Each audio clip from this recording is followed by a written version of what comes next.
शांति। आज के संसार के अंदर व्यक्तियों के अंदर एक ऐसा दुर्गुण है जो दिनों दिन बढ़ता जा रहा है।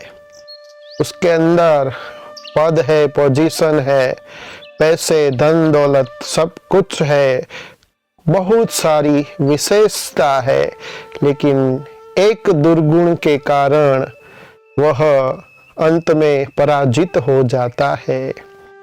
वो दुर्गुण है अहंकार, घमंड।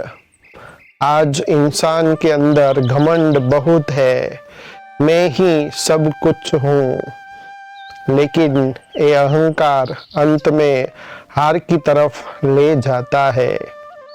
इसके ऊपर ही एक सुंदर कहानी है कि एक मूर्तिकार था, बहुत ही अच्छी सुंदर मूर्ति बनाता था। वो ऐसी मूर्ति बनाता था कि जैसे उस मूर्ति की जीवित होने का भ्रम लगता था। आबेहूब इंसान के जैसी ही वो कृति बना देता था, जिससे आसपास के गांव में उसकी बहुत प्रसिद्धि थी। लोग भी उसकी मूर्ति के आगे, उसकी कला के आगे घायल हो जाते थे। लेकिन वक्त भी ऐसा उसके जीवन में आया, वक्त गुजरते गुजरते अंत में उसकी मृत्यु होने का उसको आभास हुआ कि बस मैं अभी मरने वाला हूँ। उस ख्याल के कारण वो बहुत ही परेशान हो गया, क्योंकि उसके अंदर अहंकार था।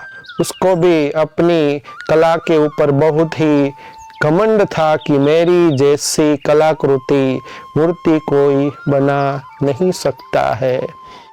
इसके कारण जब उसकी मृत्यु एकदम नजदीक आई तो वो दुखी हो गया, लेकिन उसने एक प्लान बनाया।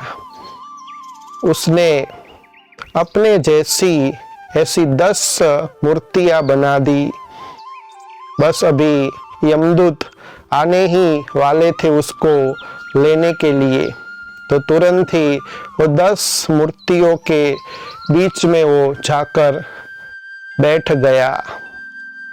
जब यमदूत उसकी जान लेने के लिए आए तो 11 मूर्ति को देखकर दंग रह गए। अगर यमदूत मूर्तिकार की जान लेकर नहीं जाते हैं तो जो सृष्टि का नियम है वो टूट जाता है। और दूसरा कि बाकी जो 10 मूर्तियां हैं, अगर वो मूर्ति को तोड़ देते हैं तो कला का भी अपमान होता है। तो अब क्या किया जाए?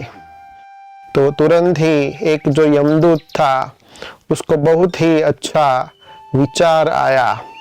उसने तुरंत ही सभी जो मूर्तियां थी उसके आगे खड़े होकर के जोर से कहा कि ये सारी मूर्तियां बहुत ही सुंदर मूर्तिकार ने बनाई है, लेकिन एक ऐसी मूर्ति है जिसमें एक छोटी सी त्रुटि रह गई है।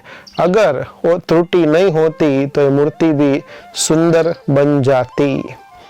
तो ये 11 जो मूर्तियां थी उसमें जो मूर्तिकार बैठा था वो अपने अहंकार के कारण रह न सका। उसको लगा कि मैंने सारे जीवन में मूर्ति बनाने के लिए मेरा जीवन ही मैंने समर्पित कर दिया है, तो कभी भी किसी ने भी मूर्ति बनाने में मेरी गलती नहीं निकाली है। तो अहंकार के वश होकर वो तुरंत ही जोर से बोलने लगा कि कौन सी त्रुटि, कौन सी खामी है और किस मूर्ति में है। तो तुरंत ही यमदूतों ने उसको पकड़ लिया और कहा कि यही आपकी त्रुटि है कि जो बेजान मूर्ति है वो कभी भी बोल नहीं सकती है। तो ये थी कहानी। ये कहानी से हमको ये सीखने को मिलता है कि अंत में देखा कि अहंकार की हमेशा हार होती है। हम सभी जानते हैं कि जो रावण था उसके पास कितनी ही नॉलेज थी, ज्ञान था, समझ थी, लेकिन फिर भी अहंकार के कारण, भक्ति भी बहुत करता था लेकिन अहंकार के कारण उसकी पराजय हुई।